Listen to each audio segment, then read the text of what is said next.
Nós estamos agora, talvez, nos últimos 10, 15 anos, também com um novo fenômeno, que tem sido chamado de individualismo expressivo.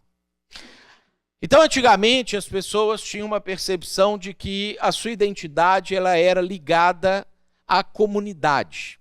Quando a gente olha na Bíblia, a gente vai ver que sempre tem assim, fulano que era filho de ciclano, da família tal, da tribo tal, da nação de Israel. A identidade da pessoa era completamente vinculada à sua identidade familiar e à sua identidade nacional. E no contexto do povo de Israel, também a sua identidade como igreja, já que a nação de Israel era a igreja que eles frequentavam. A gente enfrentou também nos últimos anos esse movimento contrário, aonde o indivíduo é que importa. É onde você precisa entender quem é você, não quem é você dentro da sua família, ou quem é você dentro da sua igreja, ou quem é você dentro do país. E a gente percebe uma reação muito grande da cultura, porque a gente está falando sobre também como que a cultura vai moldando isso. Quando a gente pega todos os governos de direita que vão tentar, e a gente vai ver por que eles vão tentar combater isso de uma maneira errada, a gente percebe que o logo ou o slogan do governo sempre é pátria, família e Deus. Esse é o slogan. E não é um troço que o Bolsonaro inventou, o Bolsonaro criou. Você vai lá no Trump, ele falava a mesma coisa, você vai na primeira-ministra da Itália, que foi eleita agora, ela vai falar a mesma coisa. E aí a cultura, ela reage a esse tipo de situação, porque essa ideia de pátria, família e Deus é a ideia de você suprimir o indivíduo em detrimento do coletivo. É que você tem que viver para o coletivo. Mas a nossa cultura, aquilo que a gente assiste nos filmes, aquilo que a gente estuda na faculdade, aquilo que a gente às vezes vai no terapeuta e ele fala com a gente, é o inverso disso. É que você precisa viver para você. A gente escuta coisas assim, às vezes até na igreja, e às vezes a gente prega esse tipo de coisa, né? A Bíblia diz que você tem que amar o próximo como a si mesmo. Mas antes de você amar o próximo, então você precisa aprender a amar a si mesmo. Às vezes a gente prega esse tipo de coisa. Só que quando a Bíblia vai falar sobre isso, ela vai dizer assim, você já ama demais até a si mesmo. Né? A proposta bíblica é negue-se a si mesmo. Aquilo que a gente viu na devocional no nosso tempo de Léxio hoje de manhã.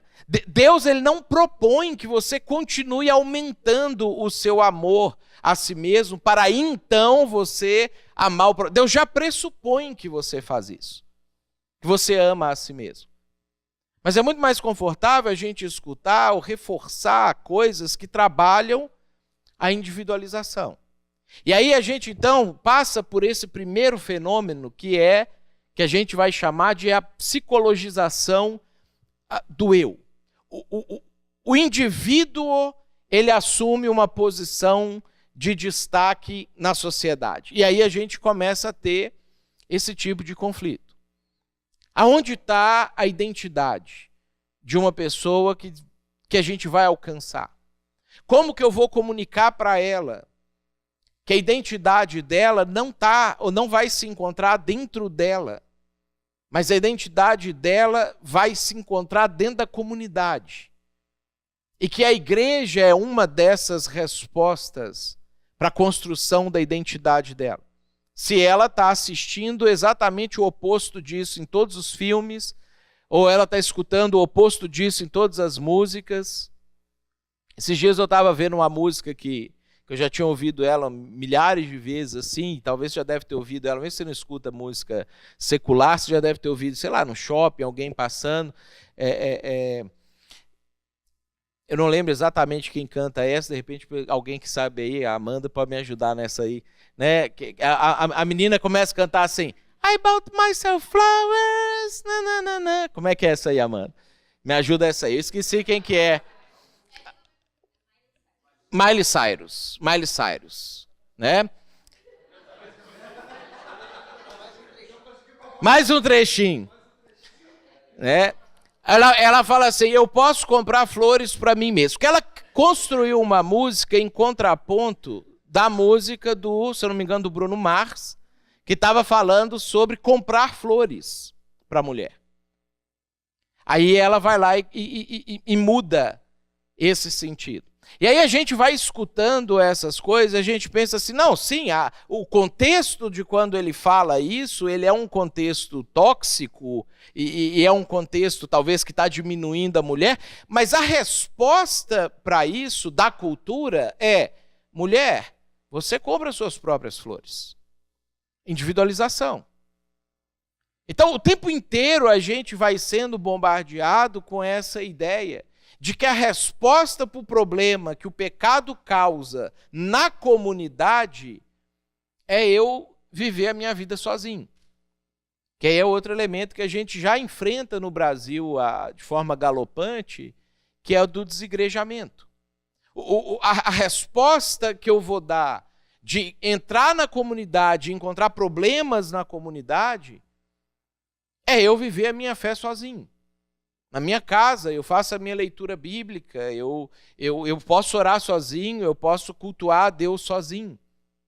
Esses dias uma pessoa lá na igreja me procurou, e aí ela falou comigo assim, ela chegou na igreja no ano passado, batizou no ano passado, e estava apaixonada pela igreja no ano passado, e aí esse ano ela foi vivendo a igreja, né? E ela foi descobrindo que a igreja tem problema, que tem gente lá dentro que tem defeito, que tem dificuldade, às vezes, de relacionamento.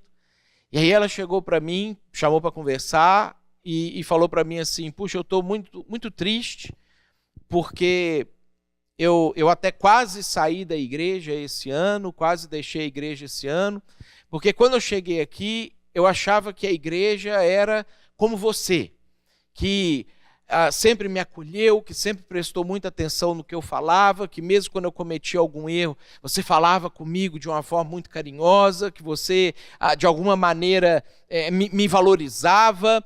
E aí eu fui, ela foi citando os ambientes que ela frequentou, e aí ela foi relatando que em frequentando esses ambientes, ela começa a ter dificuldades de relacionamentos com as pessoas.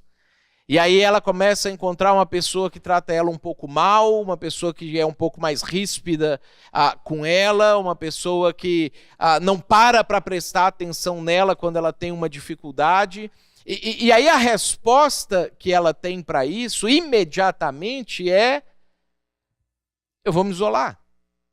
Porque eu achava que a igreja era um ambiente perfeito de acolhimento incondicional, mas eu cheguei aqui e não é isso que está acontecendo. E não é isso que eu estou vivendo. E às vezes a nossa tentativa, a nossa resposta imediata é tentar reacolher a pessoa para poder falar para ela assim, não, mas fica aqui comigo então, não mais procura essa pessoa, só procura a mim, porque aí eu vou te dar esse carinho, aí eu vou te dar esse afeto, e aí a gente reforça na pessoa esse tipo de pensamento, de que a solução é ela continuar sendo atendida como indivíduo. Conversei com ela, falei assim, não, mas isso aí é para ser assim mesmo. Se não acontecesse isso, é que ia ser estranho. Porque é agora, por causa dessas coisas, que você vai poder trabalhar sua paciência, que você vai poder trabalhar os seus defeitos também, que estão esbarrando nos defeitos da outra pessoa, que você vai poder trabalhar o amor bíblico verdadeiro, porque o amor bíblico verdadeiro é você amar a pessoa a partir do seu sacrifício em relação a ela, não a partir de ela estar suprindo as suas necessidades emocionais. Às vezes a gente faz o inverso. Aí a gente vai lá e reforça. Óbvio que tem que ir lá chamar a atenção do pessoal que também está pisando na bola.